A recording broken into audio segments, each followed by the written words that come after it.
Hey guys, स्वागत है आपका सक्सेस अपनेक्स्ट यूट्यूब चैनल पर। और 5000 plus mechanical engineering objective questions की सीरीज को कंटिन्यू करेंगे, मशीन डिजाइन की।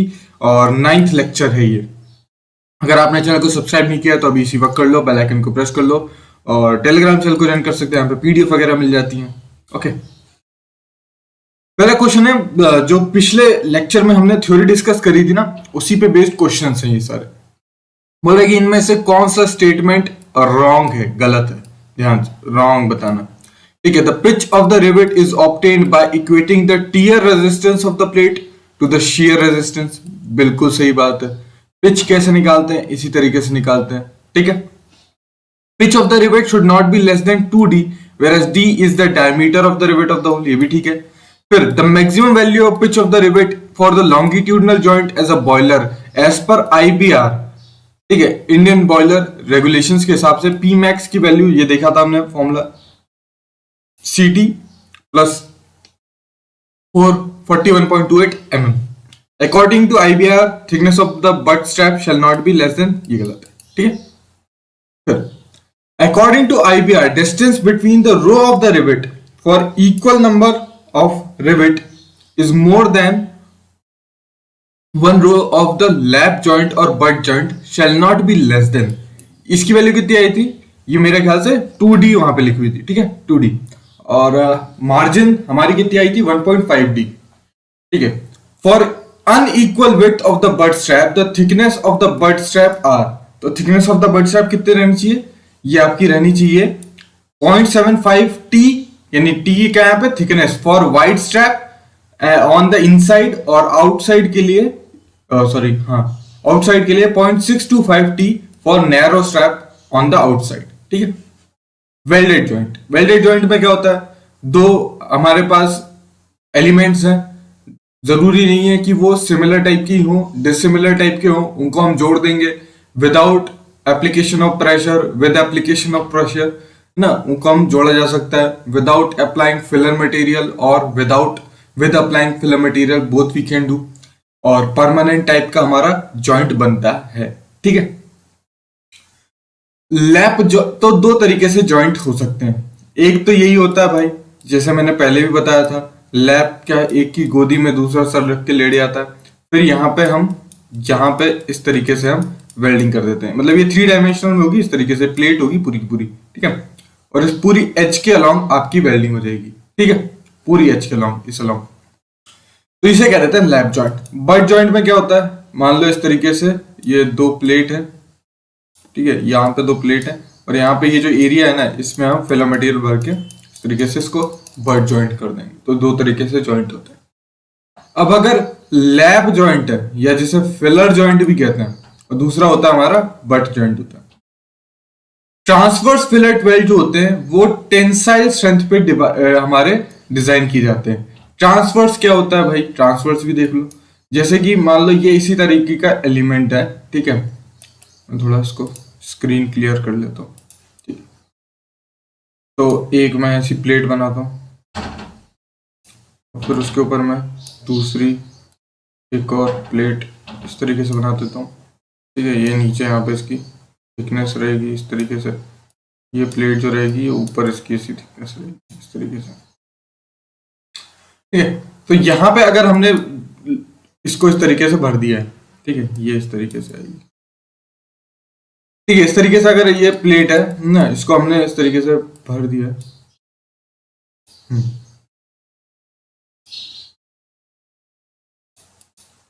और इसके अलावा पूरी तरीके से वेल्डिंग कर दी। अगर हम सपोज फोर्स इस तरीके से लगा रहे हैं, यहां फोर्स लगाए और इस पे फोर्स लगाए, इस तरीके से फोर्स लगा रहे हैं, तो इसको हम बोलते हैं लॉन्गिट्यूडनल वाला जॉइंट, है ना, इसको हम बोलते हैं लॉन्गिट्यूडनल वाला जॉइंट। अब और दूसरा एक होता है ट्रांसवर्स फिलेट वेल्ड, सॉरी एक इसको बोलते हैं पैरेलल फिलेट वेल्ड। ठीक है, ये जो थिकनेस है ना, ये थिकनेस जो है, इसके ये जो इसकी जो ये लेंथ होगी ना, इसके पैरेलल में फोर्स लग रहा है, इसे बोलेंगे पैरेलल वाला जॉइंट। ठीक है, ये पैरेलल हो जाएगा। अगर मैं इस तरीके से ये वाला फोर्स ना लगा के इस तरीके से फोर्स लगाऊं, इस तरीके से, तो इसको बोलते हैं ट्रांसवर्स। इसकी ये जो लेंथ है ना, इसकी ये जो लेंथ होगी या जो भी इसकी विड्थ होगी है ना, उसके परपेंडिकुलर डायरेक्शन में जब फोर्स लगेगा P, तो उसे बोलेंगे ट्रांसवर्स। ठीक है, उसे बोलते हैं ट्रांसवर्स। अब ट्रांसवर्स जो फिलेट वेल्ड होता है वो टेंसाइल स्ट्रेंथ के लिए डिजाइन किया जाता है। ठीक है, मतलब कि ये वेल्ड तब फेल होगा, जब भी फेल होगा तो ये टेंसाइल स्ट्रेसेस की वजह से फेल्ड होगा। ठीक है, तो जो मैक्सिमम स्ट्रेस ये झेल पाएगा वो उसकी मैक्सिमम टेंसाइल स्ट्रेंथ होगी या सिर्फ टेंसाइल स्ट्रेंथ होगी। जबकि पैरेलल फिलेट वेल्ड जो होगा, जब इसकी विड्थ के पैरेलल हम फोर्स लगाएंगे तो ये शियर स्ट्रेंथ के हिसाब से डिजाइन होगा। किसके हिसाब से डिजाइन होगा? शियर स्ट्रेंथ के हिसाब से डिजाइन होगा। अच्छा, टेंसाइल स्ट्रेंथ की अगर मैं बात करूंगा तो देखो, अगर मैं टेंसाइल स्ट्रेंथ की बात करूं चाहे मैं शियर स्ट्रेस की बात करूं, इसमें क्या होगा, मान लो सिग्मा जो है वो मैक्सिमम परमिसिबल स्ट्रेस दे सकते हैं, तो मैं इस पे P फोर्स लगा रहा हूं, तो फॉर्मूला क्या आता है? फॉर्मूला आता है √2P/WT। ये इसका फॉर्मूला है। W क्या इसकी विड्थ है, T इसकी थिकनेस है, T यहां पे थिकनेस होगी। अब अगर ये ट्रांसवर्स फिलेट है तो यहां पे सिग्मा T यहां पे सिग्मा शियर आ जाएगा। ठीक है, तो यहां पे ट्रांसवर्स के केस में मान लो ये टाउ बन जाएगा, टाउ से बोल देते हैं। ठीक है, और अगर ये पैरेलल वाला हुआ, ठीक है, पैरेलल वाला हुआ तो यहां पे टाउ आ जाएगा। पैरेलल के केस में शियर आता है। ठीक है, पैरेलल के केस में शियर आएगा, और अगर ये ट्रांसवर्स वाला हुआ तो ये सिग्मा टेंसाइल हो जाएगा। समझ में आया? तो वही चीज यहां पे, अगर टेंसाइल स्ट्रेंथ और यहां पे डबल ट्रांसवर्स है, तो मैंने आपको क्या बताया था फॉर्मूला, इस फॉर्मूले को अगर आप इधर साइड पूरा का पूरा ले जाओ तो 2 टाइम्स आपकी यहां पे भी वेल्डिंग हुई है और यहां पे भी वेल्डिंग हुई है, मतलब 2 टाइम्स हो गई है। इस 2 से ये वाला √2 ऐसे कट आएगा। ठीक है, तो ये √2 कितना लिख सकते हो? 1.414 लिख सकते हैं। ठीक है, 1.414 लिख सकते हैं। तो यहां पे आपको ये वाला फॉर्मूला दिख जाएगा। जैसा कि मैंने बताया था, अगर ट्रांसवर्स होगा तो यहां पे सिग्मा T आएगा। अगर यहां पे शियर स्ट्रेंथ के हिसाब से एक पैरेलल फिलेट वेल्ड को डिजाइन करूंगा तो यहां पे टाउ आ जाएगा। ठीक है, L जो है वो लेंथ ऑफ द वेल्ड है, मतलब जो ये लेंथ थी इसको मैं वहां पे W बोल रहा था, आप L बोल लो। ठीक है, S जो है वो थिकनेस है। ठीक है, लेग साइज है, वेल्ड साइज है, जिसको आप यहाँ पे S बोल रहे हैं। तो अलग अलग बुक्स में अलग अलग नोटेशन से होती हैं, ये सब आपको उतना ज्यादा कंफ्यूज होने की जरूरत नहीं है। ठीक है, नेक्स्ट आगे बढ़ते हैं। तो फिर अब देखो, बट जॉइंट जो है वो आपके सिर्फ एक ही चीज पे डिजाइन हो सकते हैं। जैसे ये प्लेट है और ये प्लेट है, साइड से अगर मैं आपको दिखाऊं तो ये एक ऐसी प्लेट थी और एक ये प्लेट ऐसी थी। इन दोनों प्लेट के बीच में यहां पे हमने इस तरीके से वेल्डिंग कर दी। अब देखो, फोर्स जो लग सकता है, या तो P फोर्स इस तरीके से लगेगा जिसकी वजह से यहाँ पे टेंसाइल स्ट्रेसेस आएंगी, या तो ये उल्टा लग जाएगा, इस तरीके से कंप्रेसिव स्ट्रेस आएगी जिसकी वजह से फेल हो जाएगा। इसके अलावा तीसरा कोई ऑप्शन नहीं है, यहाँ पे शियर वगैरह का ऑप्शन नहीं है। क्यों? क्योंकि हम फोर्स इस तरीके से लगा रहे हैं, फोर्स इस तरीके से इस पे लगेगा। ठीक है, ऐसा नहीं होगा कि इस पे फोर्स इस तरीके से लग गया, ये नहीं होगा। ठीक है, ये गलत है। समझ में आ गया? तो लोडिंग किस तरीके से हो सकती है? इसमें लोडिंग सिर्फ एक ही तरीके से हो सकती है, और वो होगी इस जो लेंथ है इससे परपेंडिकुलर डायरेक्शन में आपका एक फोर्स आएगा जिसको हम यहाँ पे P बोल रहे हैं। तो यहाँ पे तो सिंपल हो गया। इसका क्रॉस सेक्शन कितना होगा? इसका क्रॉस सेक्शन, ये जो थिकनेस T है और लेंथ L है, ये एरिया हो गया और सिग्मा T उसमें मल्टीप्लाई कर दिया। शियर वगैरह की यहाँ पे बात थी नहीं। वहां पे क्या होता था ना, देखो वहां पे, देखो यहाँ पे एक प्लेट इस तरीके से रखी थी और उस दूसरी प्लेट इस तरीके से रखी थी, और जो वेल्ड भरा जा रहा था ना इस ट्राइंगुलर सेक्शन में इस तरीके से भरा जा रहा था। ठीक है, तो उस केस में हमको ये वाली जो लेंथ थी ये लेनी थी, तो इस वजह से ये जो आती थी ये S का √2S आ जाती थी, क्योंकि ये भी S, यहां पे से भी मान लो S, तो ये √2S आ जाती थी। उस केस में हमको लेना पड़ता था। ठीक है, उस केस में हमको वो लेना पड़ता था, पर यहां पे तो ये पूरी इस तरीके से भरी हुई है, तो हमारा काम यहाँ पे √2 वगैरह हमको नहीं लेना पड़ेगा। ठीक है, टेंसाइल स्ट्रेंथ वो डेरिवेशन करते हैं तो वहां पे समझ में आ जाता है। यहाँ पे मैं डेरिवेशन कराने पे उतना ज्यादा इंटरेस्ट नहीं है, हमारा इंटरेस्ट है फॉर्मूला हम समझें और क्वेश्चंस लगाएं, क्योंकि एग्जाम्स में बहुत आपके नोट्स वगैरह जहाँ पे भी होंगे वो सब चीजें वहां पे होंगी, किसी किताब में भी मिल जाएंगी, ठीक है। अच्छा, अब एक बार को ये भी हो सकता है, देखो यहाँ पे कि ऊपर वाला जो है, यहां से एक जो लाइन पास हो रही है उसके ऊपर जो है वो थिकनेस T1 है, नीचे अगर T2 हो गई तो कोई बात नहीं है, टोटल हम T मान के चलते थे, यहाँ पे T1 प्लस T2 हो जाएगा, ठीक है। ये वी बट के केस में होता है, ये सिंगल वी बट केस है, ठीक है। वी मतलब इस टाइप का वी बना देते हैं। ये डबल वी बट केस है, एक ऐसा ऊपर ऐसे नीचे। ये मोटी जो प्लेट होती है ना, ज्यादा मोटी, उसमें ये डबल वी बट यूज करना पड़ता है, ठीक है। In a transverse fillet weld the size of the weld is, तो साइज ऑफ द वेल्ड जो होता है मैंने आपको बताया √2 टाइम्स होता है आपकी थिकनेस के, तो √2 टाइम्स हो जाएगा, ठीक है। ट्रांसवर्स फिलेट वेल्ड जो होते हैं वो आपके काय पे डिजाइन होंगे, देखो पैरेलल शियर से करते हैं, ट्रांसवर्स टेंसाइल से करते हैं, टीटी, ठीक है। तो इस तरीके से टीटी और पैरेलल शियर टीटीपीएस, ठीक है। 65 का तो यहां पे ए हो गया। Parallel fillet weld compressive strength के हिसाब से डिजाइन होंगे, बिल्कुल गलत। पैरेलल जो होंगे वो शियर स्ट्रेंथ के डिजाइन होंगे, बट जो होंगे बट वेल्ड वो आपके शियर टेंशन या कंप्रेशन से होंगे, ठीक है। सिंपल से क्वेश्चन है, 100 न्यूटन पर मीटर स्क्वायर का आपका वेल्ड था, ठीक है, और उसमें आपको अलाउएबल शियर स्ट्रेंथ जो थी पर वेल्डमेट आपको दी हुई है, ठीक है। तो ये डबल वेल्ड का तो केस है नहीं, तो यहाँ पे कितना आएगा 0.707, हमको फोर्स निकालना है 15 पर सेंटीमीटर निकालना, तो 1 कर दोगे। इसको जब आप सॉल्व करोगे, यहाँ पे 15 जो है इसको आपको mm में लेना है, ठीक है। ये 15 जो mm है, ठीक है, क्योंकि यहाँ पे भी न्यूटन पर मीटर है, ये वेल्डमेट पर सेंटीमीटर दिया हुआ है, तो इस सेंटीमीटर के लिए हमको यहाँ पे इसको सेंटीमीटर को मीटर में कन्वर्ट करना पड़ेगा, mm में कन्वर्ट करना पड़ेगा, एक जीरो और मल्टीप्लाई करके, तो आपका बी ऑप्शन यहाँ पे करेक्ट हो जाएगा, ठीक है। Which of the following weld is joined and designed for shear? shear के लिए कौन सी डिजाइन करते हैं हम? पैरेलल डिजाइन करते हैं। अच्छा मगर एक बात सुनो, हम भले shear के लिए हिसाब से डिजाइन कर रहे हैं, ठीक है, पर जब कैलकुलेशन होती है ना, कैलकुलेशन अगर एग्जाम में आती है तो वो आपसे यही चाहेगा कि आप shear स्ट्रेंथ से कैलकुलेट करके बताओ, ठीक है, क्योंकि shear स्ट्रेंथ जो होती है वो कम आती है, मतलब शेयर में आपकी कम आएगी। अगर शेयर से डिजाइन करोगे ना तो वो जल्दी फेल हो जाएगा, ठीक है। लोडिंग के हिसाब से आपका वहां पे भी टेंशन ही होना चाहिए, ट्रांसफर्स में टेंशन के हिसाब से डिजाइन होना चाहिए, पर हम क्या करते हैं, हम फिर भी शेयर पे ही लगाते हैं क्योंकि शेयर स्ट्रेंथ कम होती है, ठीक है। मतलब शेयर से बचा लिया तो फिर तो बचा ही लेंगे इस तरीके से। एक डबल फिलेट वेल्ड है, डबल फिलेट वेल्ड जॉइंट है, तो डबल फिलेट वेल्ड के लिए मैंने आपको बताया था नीचे √2 आ गया था, तो आपका 69 का सी हो जाएगा, ठीक है, 69 का सी हो जाएगा, दिखा था हमने सब चीजें। Which of the following two figures shown weld and for the same load. अब देखो मैंने बताया था आपको शियर स्ट्रेंथ कम होती है, अब आप खुद ही बताओ शियर स्ट्रेंथ यहाँ पे कब आ रही है। मैंने आपको बताया था जब ये लेंथ है वेल्डमेट की, इसके पैरेलल में जब लगता है तो उसे पैरेलल लोडिंग करते हैं, और ये जो लेंथ है इसके परपेंडिकुलर में लगता है तो इसे ट्रांसवर्स कहते हैं। ट्रांसवर्स में टीटी आया था, मतलब टेंशन आई थी, और हमारी जो ये जो लॉन्गिट्यूडनल थी, मतलब जो पैरेलल थी, उसमें आया था हमारा क्या, शियर आया था।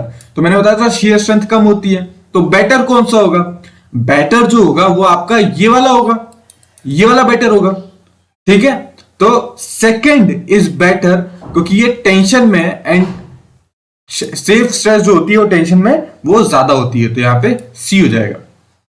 बट वेल्ड के केस में साइज ऑफ द वेल्ड कितना होता है, थ्रोट के बराबर ही हो जाता है, वहां तो हमने कोई √2 वगैरह का फैक्टर लिया ही नहीं था, तो यहां पे बी ऑप्शन हो गया। अब बात करेंगे स्क्रू जॉइंट। ये देखो अभी क्या था, परमानेंट जॉइंट था हमारे पास कि यार एक बार जॉइंट कर दिया फिर कोई माइका लाल उन दोनों को अलग नहीं कर सकता, बाद में उसको तोड़ना ही पड़ेगा।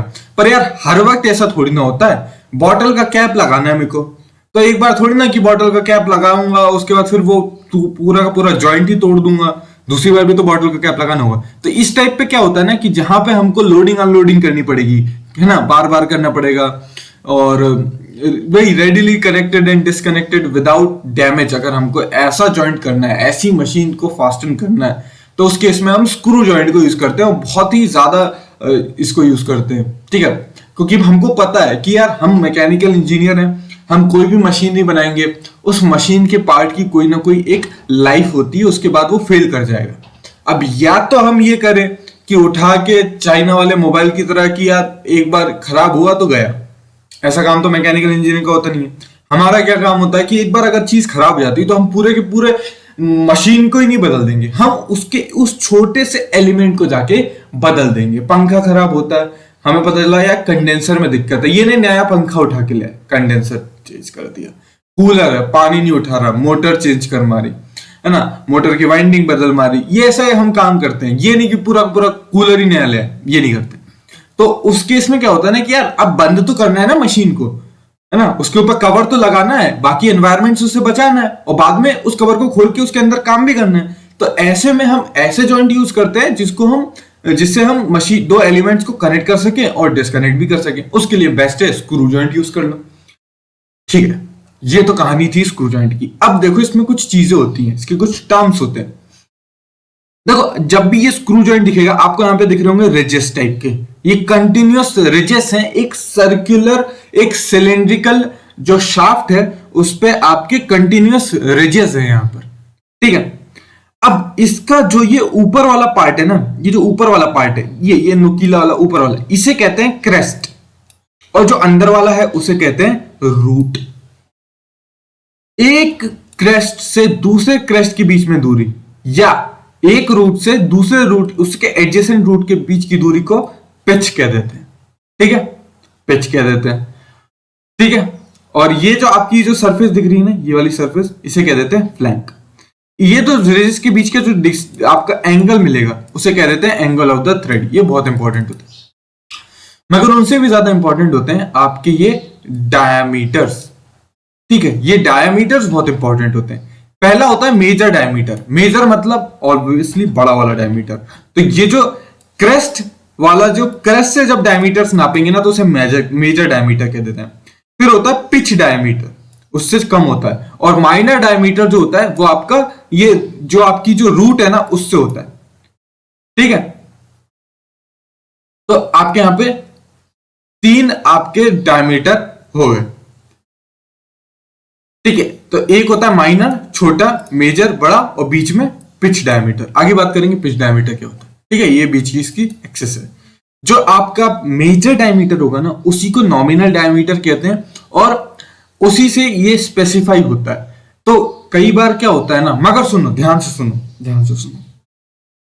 अब बताओ कि एक मोटी शाफ्ट है और एक पतली शाफ्ट है, सेम मटेरियल की है, सेम लोड लगाऊंगा तो कौन सी जल्दी फेल होगी? ऑब्वियसली पतली वाली फेल होगी।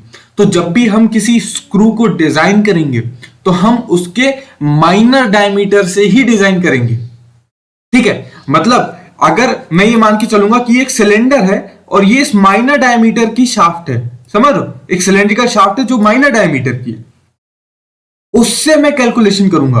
अगर मुझसे कोई बोलेगा कि ये मैक्सिमम जो इसकी स्ट्रेंथ है वो कोई टेंसाइल स्ट्रेंथ है, तो मैं उसमें जो डायमीटर यूज करूंगा वो मैं माइनर डायमीटर यूज करूंगा। पर जब मैं आंसर दूंगा तब मैं आंसर मेजर डायमीटर के टर्म्स में दूंगा। समझ रहे हो? मेरा कहने का मतलब यह है कि आपने सपोज माइल्ड स्टील का स्क्रू बनाया और आपको पता है कि मैक्सिमम से मैक्सिमम लोड जो इसके अंदर आएगा वो कुछ 150 किलो न्यूटन का आएगा। और तो सिंपल सा फॉर्मूला लगाएंगे, सिग्मा इज इक्वल टू ये 150 divided by pi by 4 D square. तो ये जो डी लेंगे ना, ये लेंगे इस माइनर डायमीटर को, सबसे छोटा वाला डायमीटर को, तो हमें डी माइनर मिल जाएगा, ठीक है। ये छोटा एम बना दिया मैंने, छोटा एम, पर इसको कन्वर्ट कर देंगे, इसमें कुछ मल्टीप्लाई कर देंगे 1 से बड़ी संख्या जो भी दी होगी। वैसे जो हमारा ये जो मेजर डायमीटर होता है वो 0.84 टाइम्स छोटे वाले, सॉरी उल्टा लिख दिया, जो छोटा वाला डायमीटर होता है ना, छोटा वाला एम बना है यहाँ पे, छोटा वाला m is equal to 0.84 times आपका डायमीटर बड़ा वाला। ठीक है, ये रिलेशन चलता है। तो हम ये निकाल लेंगे, उसके बाद इसे 0.84 से डिवाइड करके फाइनल आंसर जो देते हैं हम वो बड़ा वाला ही देते हैं। ठीक है, चलो। मेजर डायमीटर जो होता है वो लार्जेस्ट डायमीटर होता है। एक्सटर्नल और इंटरनल थ्रेड्स जो भी स्क्रू है उसमें, चाहे देखो ऐसे, ये तो एक्सटर्नल थ्रू था, एक नट भी तो होगा, है ना। नट कैसा होगा, जो ऊपर से तो फ्लैट होगा, नीचे से उसके अंदर अंदर रिजेस बने होंगे इस तरीके से। ठीक है, screw is specified by this diameter. Screw जो है वो स्पेसिफाई करेगा इस डायमीटर। इसे आउटसाइड और नॉमिनल डायमीटर भी कहते हैं। माइनर डायमीटर स्मॉलेस्ट डायमीटर होता है। ठीक है, इसे कोर और रूट डायमीटर भी कहते हैं। ठीक है, कोर डायमीटर भी कहते हैं। Pitch diameter is a nut and bolt assembly. It is the diameter at which the ridges of the bolt are in complete touch with the ridges of the corresponding nut. तो इसमें क्या होते हैं, ये वो डायमीटर होता है जहां पे रिजेस जो होती है ना, रिजेस जो हमने देखी थी वो कंप्लीट टच में होती है रिजेस विद द नट। तो बोल्ट और नट की जिसमें होगी उसे हम पिच डायमीटर कहते हैं। इसे इफेक्टिव डायमीटर भी कहते हैं। तो पिच हमने पिच देख ली थी। लीड क्या होता है, इट इज द डिस्टेंस, एक रिवॉल्यूशन में जितना, मतलब एक रिवॉल्यूशन में जितना हम नट आगे बढ़ेगा, एक बार पूरा 360 डिग्री नट को घुमाया तो कितना आगे बढ़ेगा। अगर वो सिंगल स्टार्ट है तो वो अपने पिच के बराबर बढ़ेगा। अगर डबल स्टार्ट है तो डबल पिच का डबल बढ़ेगा। ठीक है, एंड सो ऑन। तो कई बार क्या होता है ना कि यार हमको जैसे कि हमको क्या करना होता है कि जैसे कि बॉटल है का कैप होता है, तो उसमें क्या करते हैं हम, बॉटल के कैप में तो खैर हम पिच बड़ी रखते हैं। कई बार हमको क्या होता है ना कि हमको बहुत ही हम चाहते हैं कि फटाक से घुमाए और नट बंद हो जाए। ये ऐसा नहीं कि उसको घुमाए जा रहे हैं, ऐसा नहीं करना। तो हम उसको क्या मल्टी स्टार्ट नट बना देते हैं। जरा सा घुमाया पूरा अंदर घुस गया, जरा सा ओपन किया पूरा। तो इससे क्या होता है, फास्टर काम होता है। नहीं तो पता चला लगे हैं 15 सेकंड 20 सेकंड 1 मिनट हो गया 2 मिनट हो गया लगे हैं उसको घुमाने में, तब जाके वो नट निकला। ठीक है, तो ये चीज होती है। पर एट द सेम टाइम अगर आपको स्ट्रेंथ ज्यादा चाहिए, माइक्रो लेवल एडजस्टमेंट चाहिए, तो आप क्या करते हो, पिच को कम रखते हो। ठीक है, अगर वाइब्रेशन सप्रेस कराने हैं तो आप पिच को कम रखोगे। ठीक है, ये सारी चीजें भी होती है। क्रेस्ट, रूफ और depth of thread, flank, angle slope, ये सब हमने देख ही चुका है। ठीक है, उसमें देख लेना, सिंपल सी चीजें। लार्जर डायमीटर जो होता है उसे हम मेजर डायमीटर कहते हैं। पिच डायमीटर जो होता है उसे हम इफेक्टिव डायमीटर कहते हैं। ठीक है, हमने देखा था 73 का हमारा ए हो जाएगा। Major diameter of the screw उसे कोर डायमीटर कहते हैं क्या, नहीं। कोर डायमीटर जो होता है वो हमारा माइनर होता है। Minor diameter of the screw उसके आउटसाइड नॉमिनल, ये भी गलत है, 75 का बी हो जाएगा। 76 स्मॉलेस्ट डायमीटर जो होता है उसे हम माइनर डायमीटर कहते हैं, ये हमने देखा था, ए ऑप्शन। फिर उसके बाद in nut and bolt the diameter at which the ridges of the bolt are in complete touch with the ridges of the corresponding nut, उसे पिच डायमीटर कहते हैं। बिल्कुल सही। ठीक है, स्क्रू इज स्पेसिफाइड बाय हमेशा मेजर डायमीटर, मैंने आपको बताया मेजर डायमीटर से स्पेसिफाई होगा। इसमें से कौन सा करेक्ट है, the distance between the point on one thread to the corresponding point on the next thread, इसे पिच कहते हैं क्या। ठीक है, तो ये तो हमारी सही है। ठीक है, एक पॉइंट उसके करस्पॉन्डिंग वाला पॉइंट, मतलब अगर हमने एक क्रस्ट ली तो दूसरी क्रस्ट होगी करस्पॉन्डिंग। ठीक है, एक रूट ली तो दूसरा रूट होगा, एक कोई बीच का ले लिया तो दूसरा उसी के करस्पॉन्डिंग वाला होगा। Distance which a screw thread advance axially in one rotation, उसे लीड कहते हैं। ठीक है, और दो करस्पॉन्डिंग पॉइंट के बीच में पिच कहते हैं। सिंगल स्टार्ट हुआ तो लीड और पिच बराबर, डबल स्टार्ट हुआ तो lead 2 times pitch, triple start lead 3 times pitch, single start में लीड और पिच बराबर। तो ये सारे ही statement correct. Include angle British standards के हिसाब से कितना होता है, कई बार एग्जाम्स में पूछ लिया जाता है, तो ये आप याद रखो, आपका 55 डिग्री का होता है। ठीक है, तो ये सारे क्वेश्चंस थे। बाकी सारे क्वेश्चंस नेक्स्ट वीडियो में डिस्कस करेंगे। Thanks for watching and as always have a nice day.